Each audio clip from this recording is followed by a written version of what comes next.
In this video on design of concrete structures, we will be talking about the problems or the numerical problems on finding the moment of resistance in a beam. So, let us discuss what are the different steps involved. I have divided the whole thing into 3 steps. The first step will be, in any question that you get, list down all the given data that are given. Okay. Also draw a figure. A rough figure will do. That will be enough for us so that we won't make any mistakes further.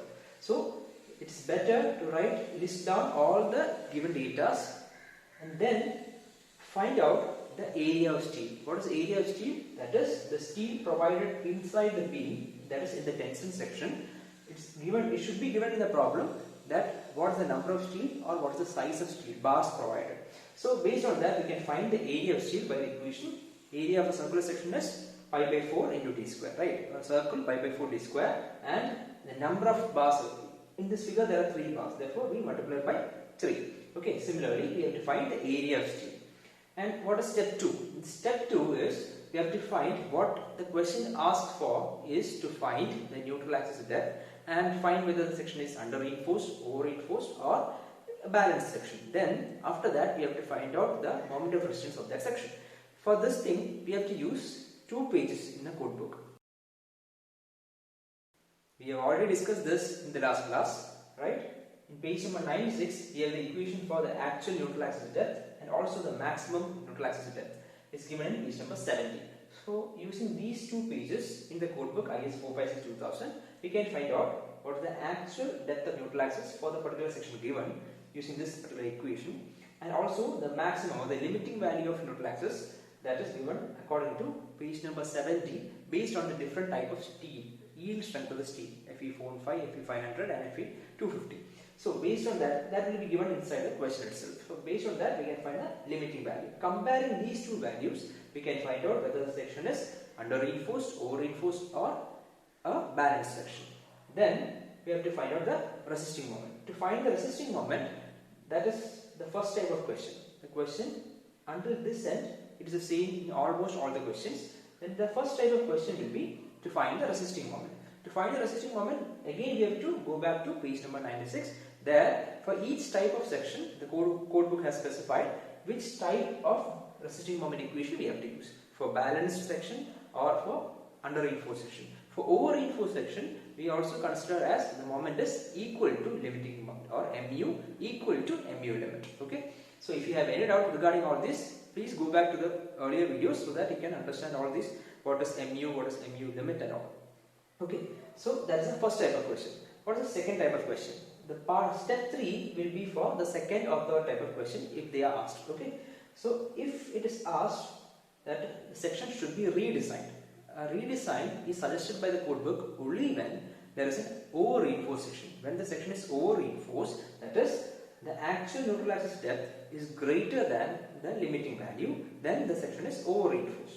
Then in that particular section we have to redesign, that is given in code book page number 96. So in that particular case we have to find the new AST or area of steel. Whatever area is provided is over reinforcing the whole member. So we have to reduce it and find the new area of steel based on the calculated resisting moment value. Okay, we will discuss this in the next video. Okay. So find the third type of question will be find the load the section can carry. So after finding out what is the type of section and the resisting moment, and sometimes you have to redesign in case of an over reinforced section. The third type of question will be to find out the particular load this beam can carry.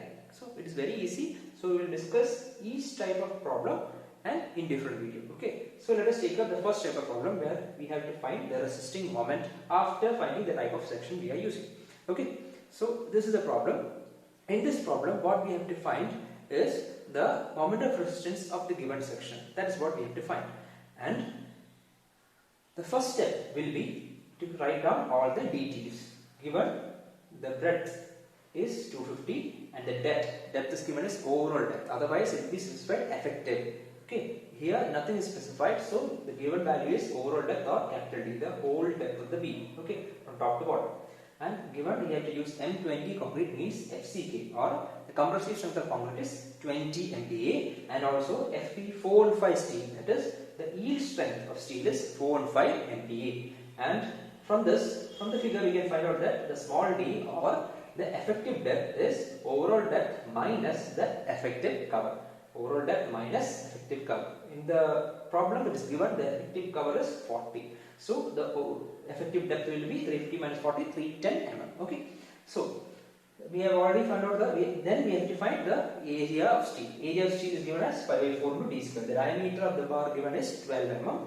So 12 square into 3 bars are provided, so into 3. Therefore the whole area of steel is 339.29 mm square. So this is the step 1 part. Let's go to step 2. Here we have to use the code books. So the first part is to find the actual neutral axis depth. This is the neutral axis depth based on this particular member. Okay. So this particular member has a particular neutral axis depth. This neutral axis depth, that is given by this equation xu by d is equal to this equation given by page number 96, 456, 2000.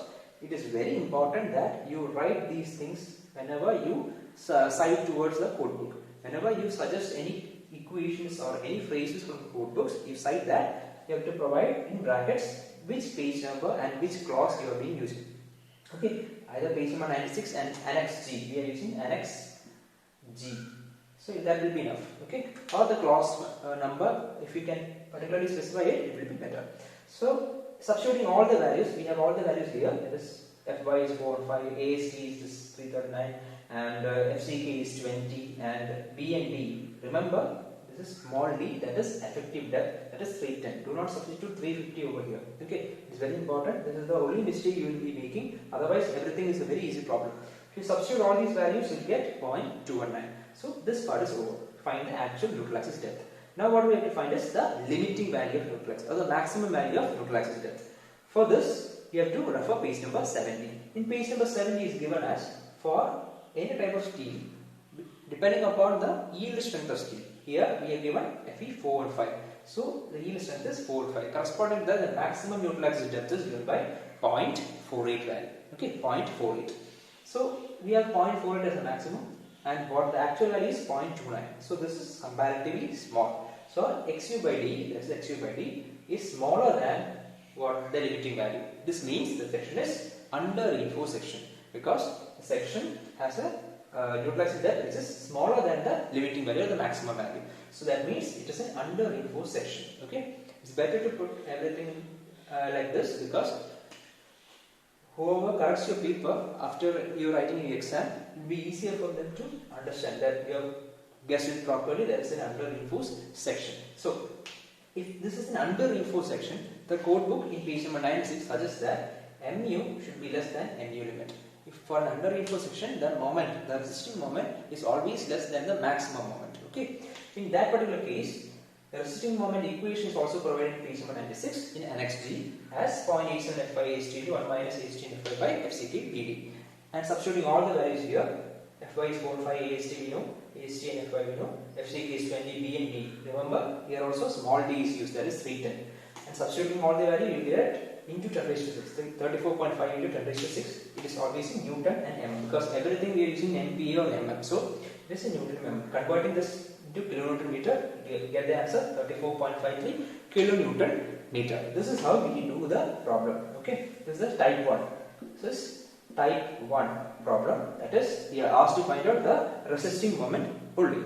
So in the same type of question, sometimes you will get a balanced section. If xu by d is equal to, that is, xu by d is equal to xu max by d, then you will get a balanced section, right? Balanced section. And in such case, what happens? Mu equal to mu limit. We have to use mu limit equation that is different from what we are using in here. It is given in page number 96. And some cases, xu by d is greater than xu max by d. In such cases, it is known as an over reinforced section. Okay, remember, never forget these things. Okay, and mu is always in over reinforced section. What is the course suggests is that we have to do a redesign. But to do redesign, we require a resisting moment value.